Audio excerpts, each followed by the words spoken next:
plan for your life? Do you know where you want to go?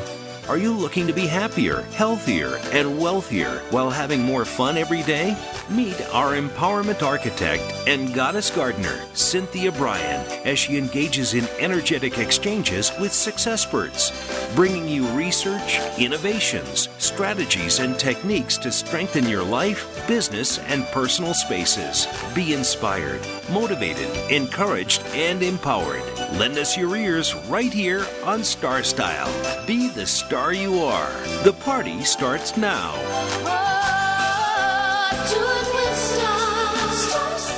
Well, it's power time, power party time. Hello. Welcome to our informational playground. This is StarStyle, Be the Star You Are, bringing you all the information and edutainment that will make your week a happy one. Happy September. It's so crazy that it is already here. I'm excited, though, because I think it's going to be a great month. At least that's what we have to do, is make it a great month. We're continuing our Wednesdays with writers and performers today on StarStyle. We give authors and actors and artists and entertainers who've had all their performances and events canceled due to the COVID-19 a platform to shine. So we're very thrilled to be able to provide this service. And today I'm very excited with our author guest coming up in segment 2. Liza Nash Taylor has a fantastic, this is her first novel. It's a coming-of-age novel called Etiquette for Runaways, set in 1924. And so it is definitely the jazz age, the roaring 20s, and it definitely had me captivated. I didn't want to put it down. So we'll discuss all of that. And it's interesting how similar it kind of is to today's day. We're also going to talk about unemployment. More people are unemployed than today than in the last 100 years. Businesses are taking extreme measures to ride out what is expected to be a very long haul. And so we'll talk about how can we join forces to build a healthy, sustainable world. And also, since it's Labor Day weekend, just a few tips to keep you safe on Labor Day. The miracle moment for today is brought to you by Be the Star You Are charity. Visit BeTheStarYouAre.org. We are working on putting together something for all these disasters, for Operation Disaster Relief. So consider making a donation. And it is also our 21st anniversary next week. 21 years of service. That's a long time. So this is from a marvelous author and speaker who's been on the show a few times, Harvey Mackay. When you wake up every day, you have two choices. You can either be positive or you can be negative. You can be an optimist or you can be a pessimist. I choose to be an optimist. It's all a matter of perspective. And I choose that as well. Well, the dog days of summer are actually gone, but Sirius the dog star, he rises in the summer in the Northern Hemisphere, which called the dog days, and they are traditionally beginning in July and ending sometime in mid to late August. Now, the ancient Egyptians, they welcomed Sirius as a forecaster of the floods of the Nile River, because then they could prepare for the river's overflow, which delivered such much needed rich soil to their deserts, or it could cause destruction to their lands. But by looking at Sirius, they could tell. Now, the Greeks and Romans did not appreciate Sirius because they felt that Sirius brought sweltering weather. They believed that Sirius, which means scorching in Greek, actually brought drought, disease, and disaster. And the Roman poet Virgil describes Sirius as the bringer of drought and the plague to frail mortals. Well, I think that we have really experienced that in the last few months. Now, even though August has come and gone, it was a notoriously hot, dry summer, still a little bit summer, permeated, of course, with this global pandemic. And of course, although the historical meaning of dog days has nothing to do with our canine comrades, it is a fact that many housebound families have decided to adopt a hound or two during this pandemic. And what better time to romp in the yard with a new puppy than now as we shelter in place and we have more time to play. So, although you need to keep yourself and your dog well hydrated in this hot weather, and at least here in California, we are expecting major hot weather again for the next week coming up. It's up as high as 110, which is going to break all records.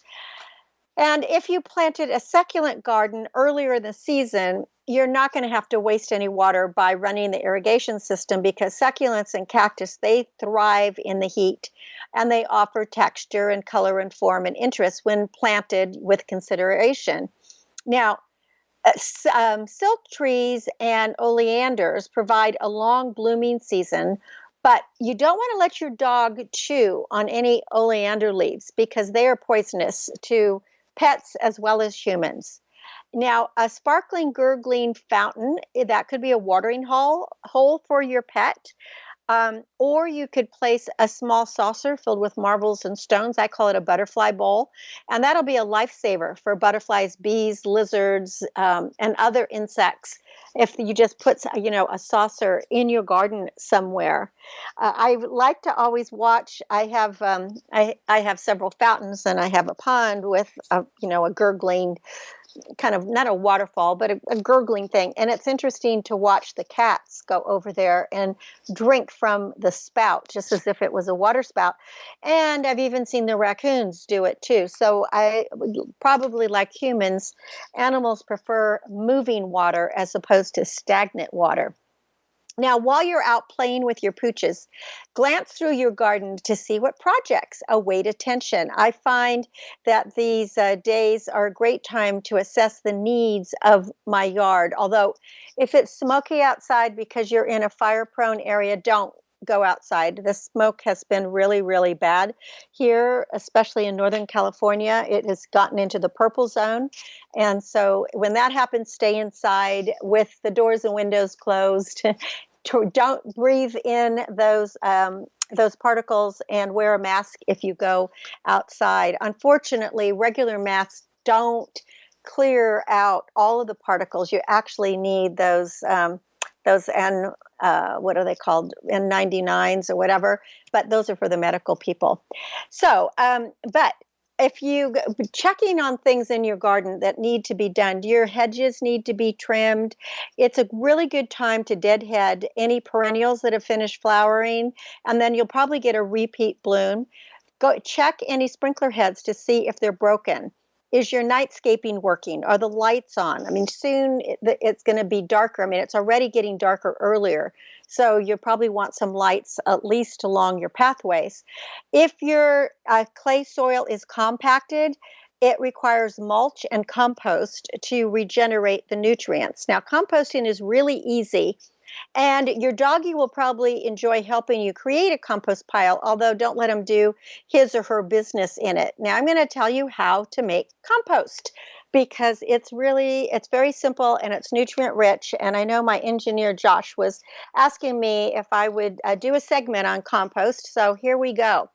So to make nutrient-rich compost, all you need is a combination of greens and browns. Now, the greens are vegetable and fruit peelings, grass clippings, eggshells, coffee grinds, tea leaves, and other organics. The brown is wood shavings, small branches, sawdust, cardboard, and newspaper. Well, you want to keep a lidded pail under your kitchen sink or in the garage or at the back door for ease of use, and just scrape any scraps into that pail. So when the pail is full, you can go outside, and the best thing is if you have an enclosure, it could be as small as 3 by 3 by 3. You could make it yourself in an out-of-way area or side yard or somewhere, or you could buy a compost tumbler and then pour the scraps in there. If you have chickens or rabbits, or you have friends that have them, or near a farm, it's really great to add their manure to the batch. Chickens is rather hot. Chicken manure is hot, so it's better to wait a couple of years. But it will enrich the compost. And if you make a pile which a lot of people do. With a pitchfork, you want to turn the compost regularly. Now, you have to keep the contents damp because when it's damp, then everything just starts working. Then it starts working like an oven. If there's worms around, I encourage you to get some worms in there because they really make compost fast. When the compost turns a crumbly texture like chocolate cake, it's ready. And it usually takes anywhere from 3 to 6 months. And then you can add it to your flower beds as a fertilizer, a moisture retainer, and a soil enricher. You can put it in your pots. You also don't forget that, if you're mowing your lawn, you're going to put your clippings in there. Now that it's going to be fall, when you rake your leaves, you put your leaves in there. But it is important that you either turn it as a tumbler or use a pitchfork or whatever you have, a shovel, and keep turning it because it's going to turn into this really rich soil. Now, although we want to discourage our furry friends from munching on our plants, if you want a beautiful flowering plant that's not harmful to indoor plants, you don't have to look any further than orchids. I have this spotted mauve phalaenopsis orchid. It has been blooming continuously for literally the past 4 years. I mean, as soon as some blooms end, another one sprouts. Orchids are trouble-free and they're totally undemanding and they're so elegant looking. People think they're really hard, but the beauty of them is most people kill them because they overwater them or they fuss over them. Just leave them alone. Maybe put a single ice cube in it once a week in the container and then let the orchids beautify their home, clean the air, and you don't have to worry about your dog eating it or any pet. Now, outdoors, begonias are gorgeously in full bloom right now. But the one thing is begonias are toxic to all animals, so you want to be careful. Now, our dogs watch us eat, and they may be inclined to want to join the party. So use caution and knowledge when feeding your canine anything but dog food. Grapes are going to be ripening in the next week. My grapes are ripe right now, but as delicious as they are for humans, don't be tempted to feed any to your dogs because grapes can be toxic to a dog, damaging the kidneys, and for some, even eating a single grape could be fatal. Another thing, beets and cucumbers are ready to be harvested along with tomatoes and peppers and eggplants and numerous herbs. And if you plant tomatoes in a large pot with parsley and basil, you can move that container to follow the sun. And in small amounts, ripe tomatoes, not green ones, because there's too much solanine in green ones. Cucumbers and peppers, especially red peppers and eggplants, they actually can contribute to a healthy immune system for your dog. But before you do any of that, always consult your veterinarian before dispensing any fruit or vegetable to your pet. So this is the time of year to pick and dry fresh herbs to be used all year round. Homegrown herbs have more flavor than store-bought varieties. So if your dog has bad breath, you could give your dog a sprig of mint or even parsley and it'll remedy the odor. And it's very easy to dry your own. You can harvest herbs in the morning after the dew has dried and make sure to pick herbs before they begin to flower. Flowers can be used in all the food preparations, but to save your herbs, just use the foliage, not the flowers. Make sure you make a clean cut using a sharp shear. Don't pull herbs because then you might, pull out the roots. You can rinse them in cool water, pat them dry, and then choose a hot, dark, dry spot where temperatures will be like 80 degrees. So if your garage is hot or an attic or a porch, even a closet can work. Light degrades the essential oils, and so that's why you have to have it dark. And for big leaf herbs like basil and mint, the best drying method actually is to place the stems on a rack or a screen so that they get circulation all the way around. A window screen works great if you have an old window screen. Every time I replace my window screens, I save the old ones. Now, for small or medium leaves such as parsley, sage, thyme, dill, cilantro, just gather them into bunches, a dozen or so stems, hang them from the rafters. Don't hang herbs in the kitchen, by the way, because the steam and the brightness will destroy your herbs. Now, most herbs only take a week to 3 weeks to dry perfectly, and they can be put in an airtight jar or canisters or stored for future use. Dried herbs make great gifts for a cook who's a non-gardener, and most herbs are a healthy additive for dogs, but again, consult your vet first. Now, although the dog days of summer are over, you still have time to romp with Rover and watch the twinkling dog star in the pre-dawn darkness, because Sirius, the dog star, will be the brightest star in the heavens for the next 210,000 years, shining with glints of red and blue sparkles. I think you have time to play with your dog and watch the dog star. Happy gardening, happy growing. And when I come back from break, we will be talking with our author, Liza Nash Taylor, and her novel, Etiquette for Runaways. We're going to find out what happened in the romping of the 1920s. I'm Cynthia Brian. This is StarStyle, Be the Star You Are. We're coming to you live on the Voice America Network. Don't go away, because this is going to be a great segment. Follow us on Twitter for more great ideas at Voice America Empowerment.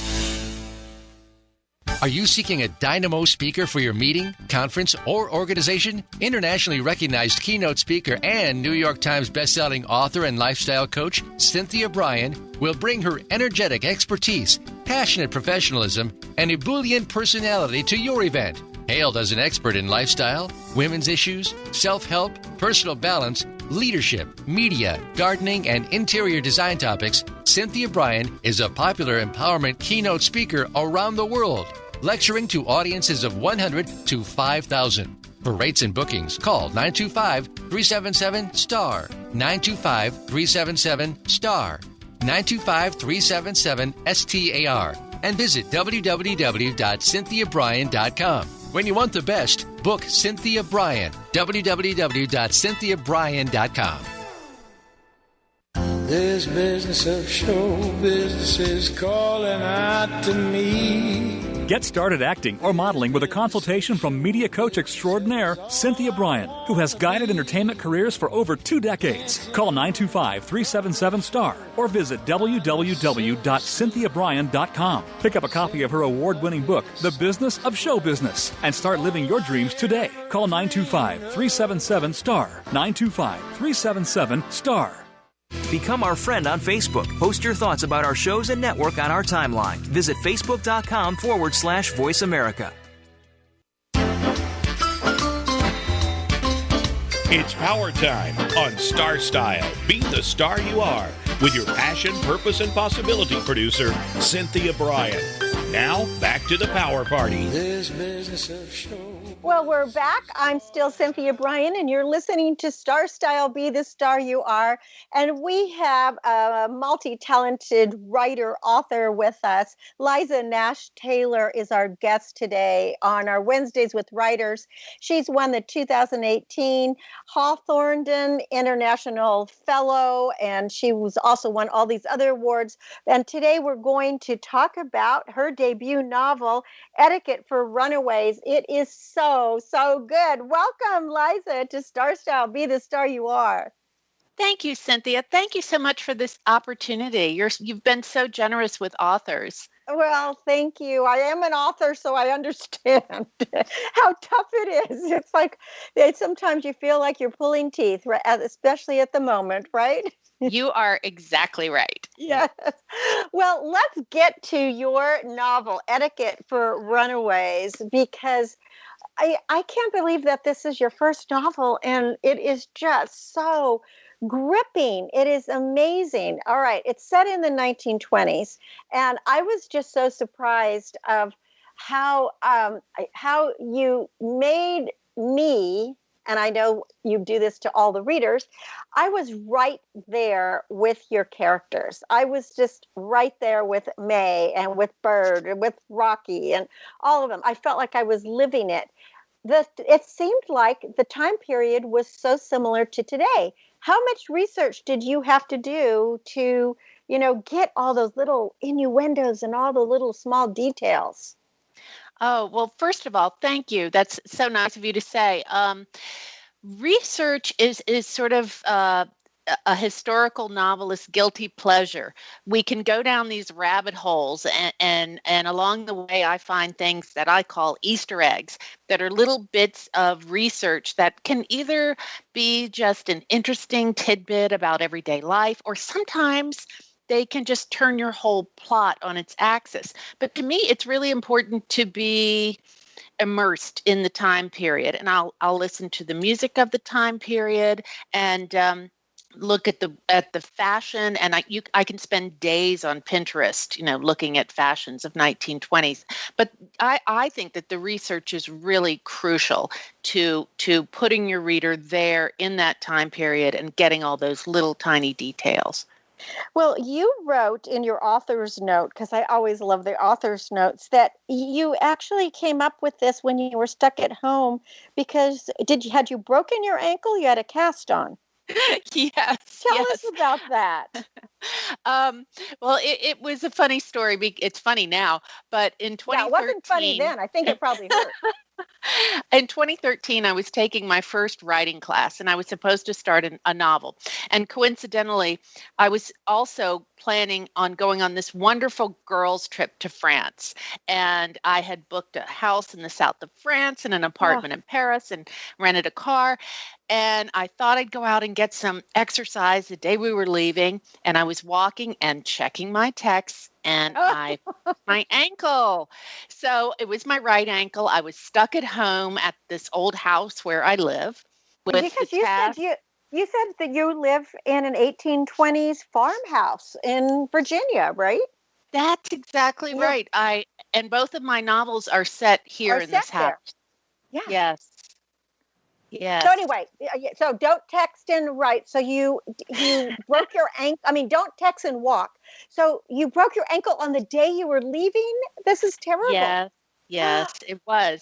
So, I was stuck at home, and so I immersed myself in starting this novel, and I sat on the porch of this house, and it was about this time of year. It was the dog days of summer and horribly hot. And I sat there and I looked around me and I thought, where am I going to set this novel I'm going to write? And I thought, well, it's going to be set right here in this house. And then it was just a question of coming up with a character and a time period. And what was it that really brought you to the 1920s? I mean, this, to me, your novel is one of the first novels that really made the 1920s come alive to me. I had a great aunt. She wasn't really related to, but she didn't have any family because she evidently was quite a wild woman in the 20s. One of those flapper girls. She could have been one of your characters. So she never had kids, but she used to talk about the 20s all the time, like it was the greatest period, ever. And you brought me there. Oh, well, thank you. Yes, well, when I decided to set my novel here at this house in Albemarle County, Virginia, I was thinking what would be an interesting time period to write about. And very quickly, I narrowed it down to the 1920s because there was a fair amount of moonshining going on here where I live in this county in Virginia, and nearby Franklin County, which is about 2 hours from here, was during Prohibition was called the moonshine capital of the world. Yes, so there was a lot going on in Virginia, and there's a darkness also to the 20s, to Prohibition and moonshining, and I just found it fascinating. Plus, I love the clothes from the 1920s. The clothes, I do too. Yes, they're so elegant and beautiful, and you described them so lavishly. I could see them, her mother's pearls, and there's something about them. It's glitzy and elegant. Well, thank you. I have a background in fashion, so that part of the research was a lot of fun for me. Yeah. Is that kind of your favorite era, or not? It was just that you chose that. It was It didn't. It's not my favorite era in fashion. My next book that's coming up is set during the Great Depression, and there is nothing to talk about in fashion during the 1930s. No. Well, you can talk about flour sacks. I have Right. the greatest, Yes. photo of my grandparents and aunts and uncles who had just come over from Italy, and and they're in their best, right? But they're all barefoot. They all are dirty, and they only are wearing flour sacks. That is fascinating that you have that photograph. I love this photograph. It's my favorite photograph. I mean, everything was made out of flour sacks. It's just Right. or whatever, or burlap, or walnut sack, whatever they could find. Yeah. Yeah, So, and people had so few clothes, you know, they as didn't close. compared to what we have now. Oh yeah, it's crazy. Well, let's talk about your characters. Okay, so there's May Marshall, and it sounds like she made. I don't want to say it's a mistake, because I mean this is going on all the time, but that it's like they're definitely. All kinds of romance was going on throughout the ages, and it was always the girl who got in trouble. The boys were just cads, but the girls are the ones that get humiliated, and she got kicked out of college because of this this romantic dalliance with this cute guy. So You're right. Talk about the mores of the time. What was really going on? Right. Well, May grew up on a farm. Her mother left when she was 7. So she never really had sort of a moral compass. Her father was emotionally unavailable. He's an alcoholic.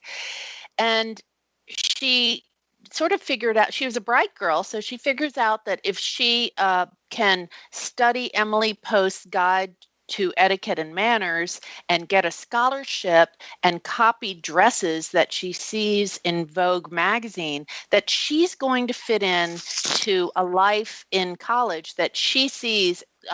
If she can meet the right young man from the right background, it will solve all of her problems. Problems. Yeah, that's Prince Charming is incredibly coming. Yes, it's very naive, of course. Mm-hmm. And then once that all goes wrong, she becomes really quite jaded and sort of feels like, well, I've blown it. I'm not going to get another chance. I might as well help my father with the moonshining business. And she feels very unloved. I mean, she just throughout the whole book, I'm just waiting. I'm like, Bird sounds like such a terrific guy, and he's obviously cares about her so much. And it's like, come on, give him a chance. He doesn't have to be just your best buddy because you've known him since he was a kid. I mean, that could make it better. You know all kinds of stuff about each other. But she doesn't want to give anybody really a chance because she is so jaded, or she's so hurt, and she feels that she's just not good enough. You're right. Yeah, that's you really got the gist of that. When Bird comes to New York and surprises her, and I'm not going to give any spoilers, but I know that's the hardest part about talking about a novel, because I want to know. I have so many questions, and I have to be very tempered. Thank you. But he comes to New York, and he brings a lot of emotional baggage that she has been trying to reinvent herself, things she doesn't want to deal with, and he makes some assumptions about her that are incorrect, and she doesn't correct him. And to me, that's really a vital part of the book, is that she knows that she could tell him, no, you're wrong. She could go back home with him, and she chooses not to. She pushes him away.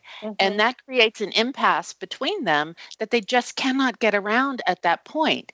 And so that's really a conscious decision she's making to leave her past behind, to go on her own into the unknown.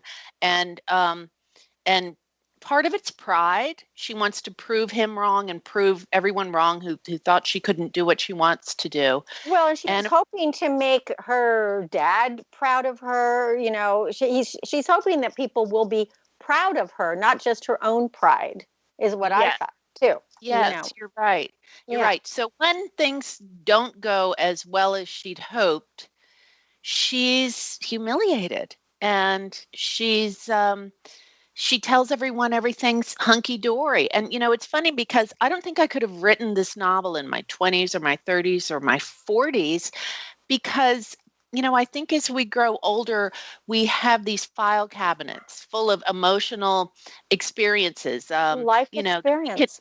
Yes. So we can go back and at 60, which the age I am now, I have a lot more files in that cabinet, and I can go back through them with more perspective and sort of more benevolent detachment, and in a kind way look back on things like the first heartbreak, the most humiliating thing ever, and then pull those things out and put them into this young, naive character, with the benefit of hindsight.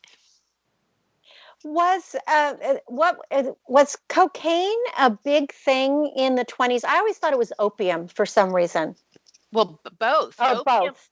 Opium was used very much by veterans of World War I. Right, because they had the post-traumatic stress, which they called shell shock. Yes, exactly. And but cocaine was, at that point, I think cocaine was still in Coca-Cola.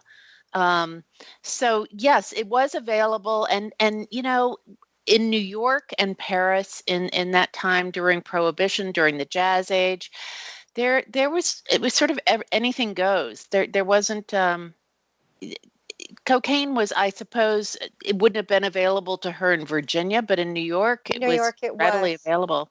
You're right. It seemed like everything was available. Well, I wanted to talk also about racism because what was happening in your novel, and we're talking, if you're just joining us, Liza Nash Taylor, her new novel is Etiquette for Runaways, and it really is a gripping tale. You will love it, love it, love it. But I found there were just so many similarities for the time period there and the time period today. And of course, there was anyone who was Black was not allowed in certain restaurants, and, they had to do, but in Paris, it was totally different. In Paris, it was the Jazz Age. And so Black musicians were like the toast of the town. So that was really an interesting kind of an interesting difference between America and the continent. Yes. The whole Paris section, part 3 of the book, was inspired by Josephine Baker going to Paris in 1925 to star in an all-African-American revue called Revue. Yes. It was the Nègre, right? Yes, yeah. Exactly. So I had originally intended to have Josephine Baker as a character, and then I just decided that I would be constrained by the time frame of the events of her life, and also the readers might have expectations. She was an extraordinary person, but so instead of using her as a character, I invented a character I called Janie, who was based on Josephine Baker and would have had some of her similar experiences. But when I was researching Josephine Baker's life and reading biographies about her, she experienced a lot of racism, as many entertainers did in those days. When she was going on the steamship from New York to Paris on the Berengaria, she was invited to perform in the first class lounge with the orchestra, but she was made to take the freight elevator to get. Yeah. Isn't that something? So I do have instances of racism for my African-American characters. Now, but they rise above it. That's what I was so exciting. I mean, your character Rocky was just, I wanted him as my best buddy. Well, thank you. Well, it's funny because I don't write from the perspective of my African-American characters. I have May observing their experiences, and every instance of racism that I point out in my book comes from a true incident that I found through research, because I didn't feel like I could gloss over what was going on during that time. It was real, but neither did I want to sensationalize it. So there are some instances that I talk about, and they all, in fact, I do come from actual events. And, one of the things, the true event about the Great Moonshine Conspiracy Trial. It actually happened in 1935. Did it take that long? Because Prohibition was over then. I really liked it that you said it in your time period in your county. I thought it was more relevant. Maybe you've changed history. That's one of those Easter eggs I was talking about earlier. And I read about this trial in 1935 that happened in Franklin County, near where I live. Franklin County was producing the highest volume of illegal liquor in the United States. Now, you're right, this trial was in 1935, and Prohibition ended in 1933. It did take that long for them to assemble all of the evidence and so forth. But I don't go into the trial in my plot. I take the story of the crooked sheriffs and officials, and I move that to 1924.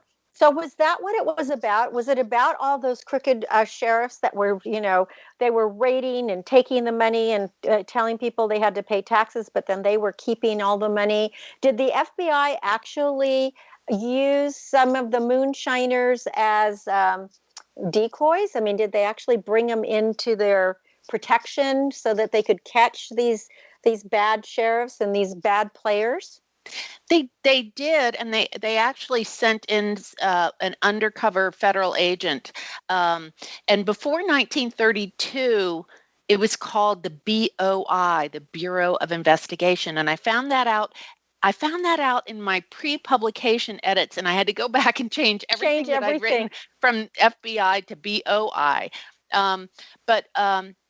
What happened was this ring defrauded the government out of $5.5 million in whiskey excise taxes, and that is equivalent to roughly $95 million today. Wow. And so what happened was that there was a lot of witness intimidation.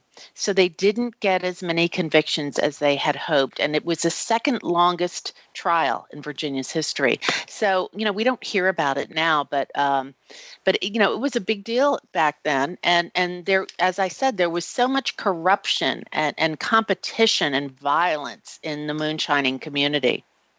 Oh, it's my grandfather actually was a manager of a big winery here in California, and he was brought on because of a prohibition, and wineries couldn't make wine. And he thought he was just betting that Roosevelt would win, in 32, and prohibition would end. But the same thing was happening. There were a lot of stills. I don't think this is what we're seeing. It was similar like for the pandemic. I mean, I think one of the number one sales is alcohol right now, right? Yeah, so, exactly. Exactly. I can understand what was going on there. Well, I loved all your scenes in Paris too. That was just, that was just so beautiful. Having lived in France and gone to school in France, I loved it when you got to France. And your character Janie was so alive. And all your characters, they're all very, very real characters. And so you based them all on either people you knew or somebody, but you just made up. You just added to it. Is that kind of what you did? Yes. Yes, my character Elsie is inspired by my maternal grandmother, whose name was Elsie. She went to Mary Baldwin College. She was a real flapper. She could play the piano and sit down and play ragtime and have a whole party dancing. Oh my gosh. Yeah, so she was an inspiration, and Rocky, the way I envisioned Rocky looking was like a young Duke Ellington who was very suave and handsome. Yeah, I figured he's got to be really, because of all the things that happened to him, and I love all the good things that happen. It was really nice to see those things happen for him. He was a good guy, and he was really good to May. Well, let's give out your website because we want people to go and check out your book, and it is LizaNashTaylor.com. It's spelled LIZNASH Taylor, TAYLOR. .com. She's also on Instagram, Facebook, Twitter, Pinterest, obviously Pinterest with a fashion background. Just go ahead and you can Google her name and you're going to find this new book, Etiquette for Runaways. And it doesn't feel like a novel. It just, I don't know, it's such a wonderful read. You're an elegant writer. The words just, they flow off the page. They're flowery and sensuous, and I can't say enough great adjectives. I really enjoyed your writing. Thank you so much. And thank you again, Cynthia, for having me. It's really been a pleasure talking to you. Well, congratulations on all the awards. I mean, I think this is just the beginning. And being a native Virginian, I'm sure there's not too many people that can say that they have, that they're native and they live in an 1820s home and they're basing their novels there. I love it. So thank you so much, Liza, for gracing us with your presence and for writing your novel, Etiquette for Runaways. It's been such a joy to read and to scamper with your characters. I really enjoyed it. Thanks so much. Thank you. And we'll be back in a little bit. I'm Cynthia Brian. You're listening to StarStyle, Be the Star You Are. We are coming to you live on the Voice America Network.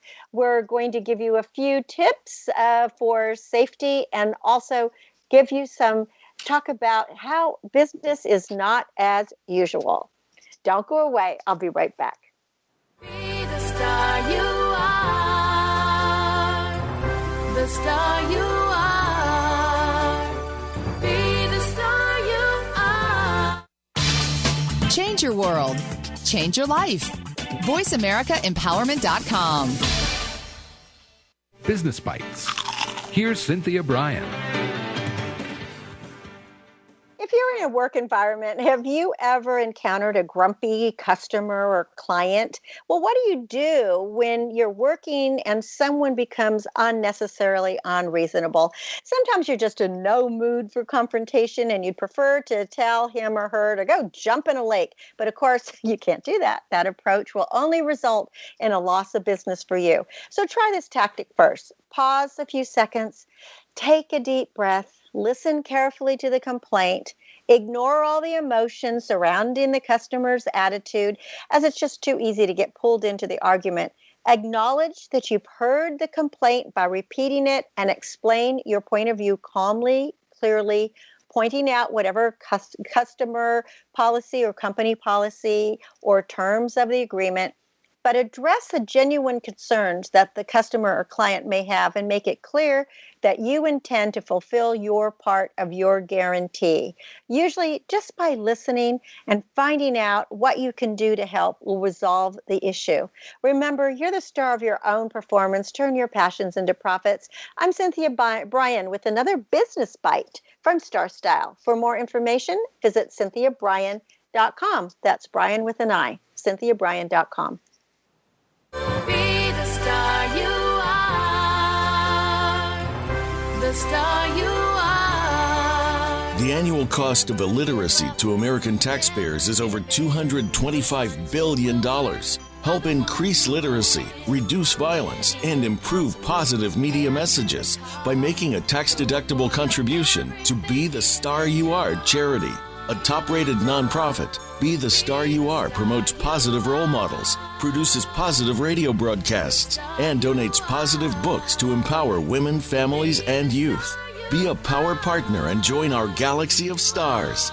Visit our website at BeTheStarYouAre.org to make a tax-deductible donation using PayPal, or send checks to P.O. Box 376, Moraga, California, 94556. BeTheStarYouAre.org. Dare to care. You are the star.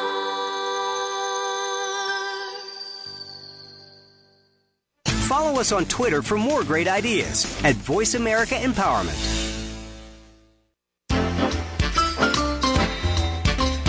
It's power time on StarStyle. Be the star you are with your passion, purpose, and possibility producer, Cynthia Brian.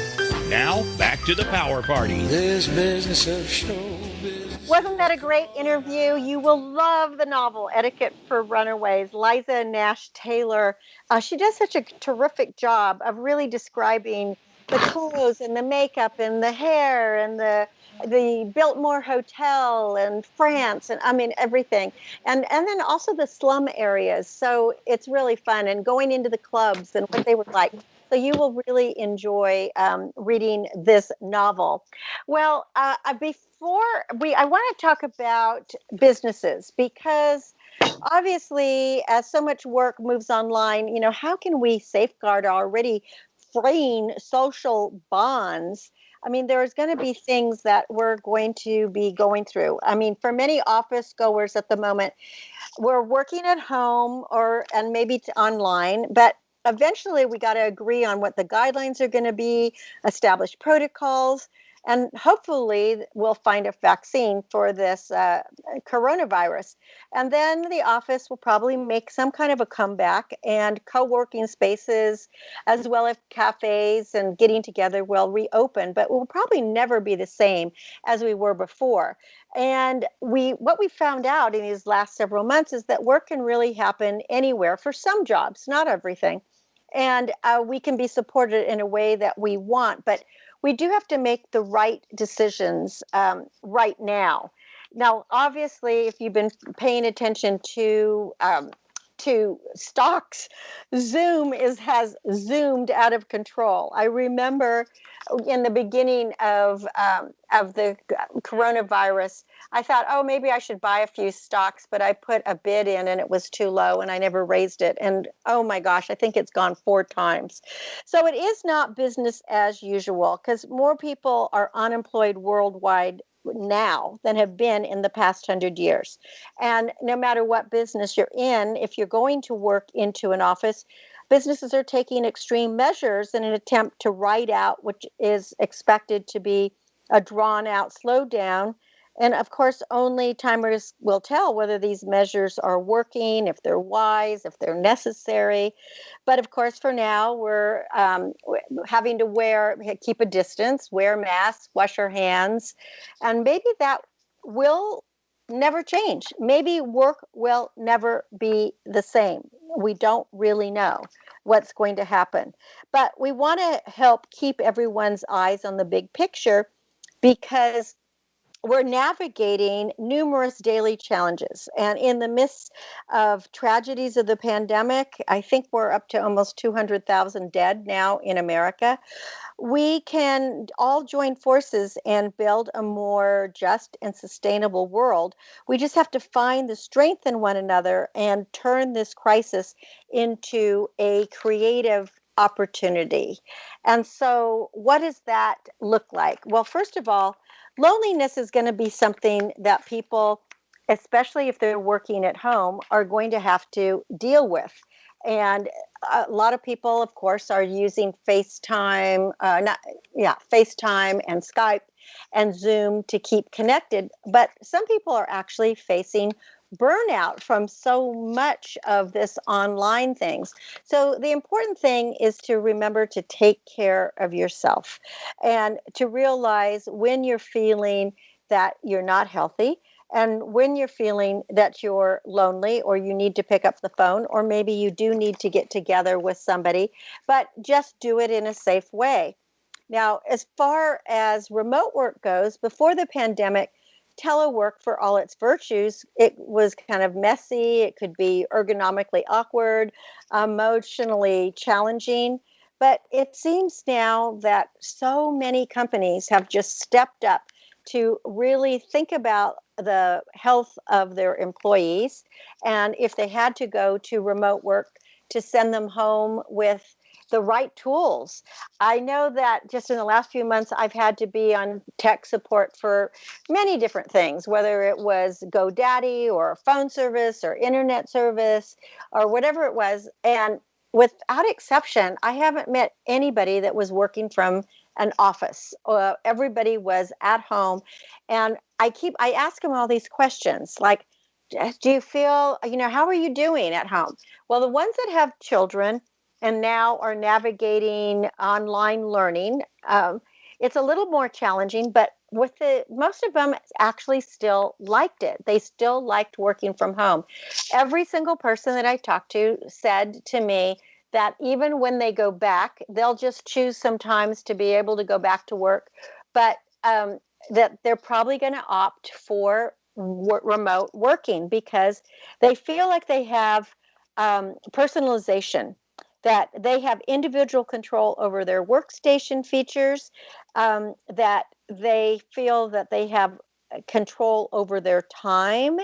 They feel that they are budgeting more money because they don't have a commute and they don't have to get work clothes. Almost everybody said, "Oh yes, I'm just in my sweats." Some of them said, "I'm in my bathrobe." I guess I asked too many questions, but I was fascinated about how people are navigating this. They also felt that their personal freedom was enhanced because this way, they got the job done, but they didn't have anybody just looking over them all the time. But they were still putting in all of the hours, and that was good. A few of them said they had to learn how to set boundaries for themselves. They had to do daily management of distractions, and that's going to be always, right? Because if you're working from home, you might have animals coming in, or your kids are coming in, or whatever it is. So you have to presumably learn how to manage your workflow better. And the good news, though, is that people said is they didn't have colleagues stopping by their desk to chatter. So that really helped them a lot stay on task. And this way they were able to stagger their work schedule so that, maybe if they had a partner or something at home and they had kids, they were able to stagger so that one could work with the kids, etc. So we just have to also pay attention to all the sensory distractions that are out there. And if you're working from home and you do have children, perhaps what you want to ask is it okay if we're on a Zoom call that my kids may just step in, because you can't always keep out those 3-year-olds. Now, the Labor Day is this weekend, and I want to just give you a few safety tips. If you are going to take a drive somewhere, drive safely. It's important always to drive safely, but that means driving defensively, checking your mirrors, your turn signals, speed limits, and obviously wearing a seatbelt. I think wearing a mask is going to be like wearing a seatbelt. I think we're going to just be doing it. Every time I go out now, I haven't seen anybody in our area without a mask. This weekend, at least here in California, is supposed to be incredibly hot. It's supposed to break records.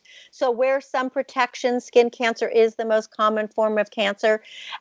So if you're going to be outdoors, protect your skin and protect your eyes. Wear 100% UV protection sunglasses. Wear at least 30 SPF sunscreen. If you're going to be grilling, almost everybody barbecues on Labor Day. I love barbecuing.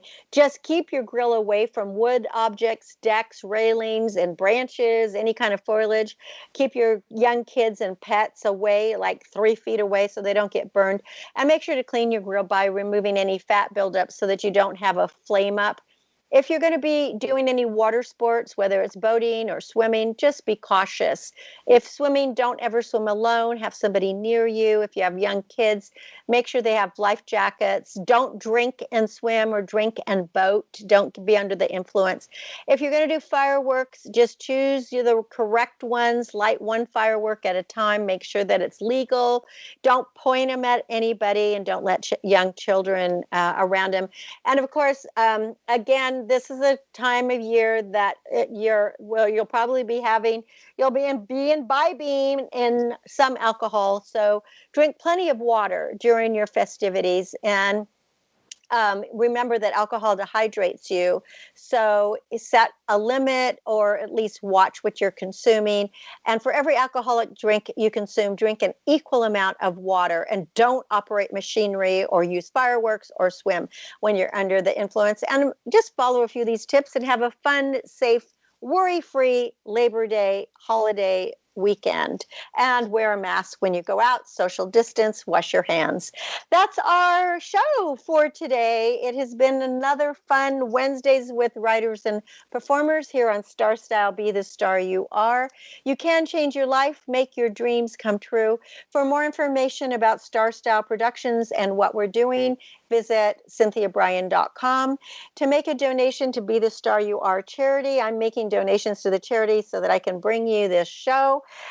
Visit our disaster relief. Go to BeTheStarYouAre.org, or you can just check out the initials BTSYA.org. Until we celebrate next week, I hope that you will read a book this week, and I do suggest this wonderful novel, Etiquette for Runaways. Just remember, love always wins, kindness always prevails, and smiles keep us happy. I'm Cynthia Brian for StarStyle, thanking you and encouraging you to be your authentic self, unapologetically authentic self. Go out into the world and be the star you are. Thanks for joining me, and be here next week, 4 to 5 p.m. on StarStyle. Be the star you are. Have a great week and a safe Labor Day. Be the star you are. The star you are. Be the star you are. You are the star. It's been a pleasure bringing you our life-changing program, StarStyle, Be the Star You Are. We have you on our radar, as it's our goal to inspire, inform, entertain, and motivate you to be the star you were born to be. For more information, visit StarStyleRadio.com. And to make a donation to the charity, go to BeTheStarYouAre.org. Ignite the flame that burns brightly within. Take charge of your life and coach yourself to success with our dynamic host and empowerment architect, Cynthia Brian, every Wednesday at 4 p.m. Pacific Time, 7 p.m. Eastern Time, right here on the Voice America Empowerment Channel for another serving of champagne for the spirit and a power boost to live with StarStyle. Until we celebrate together next week, be the star you are.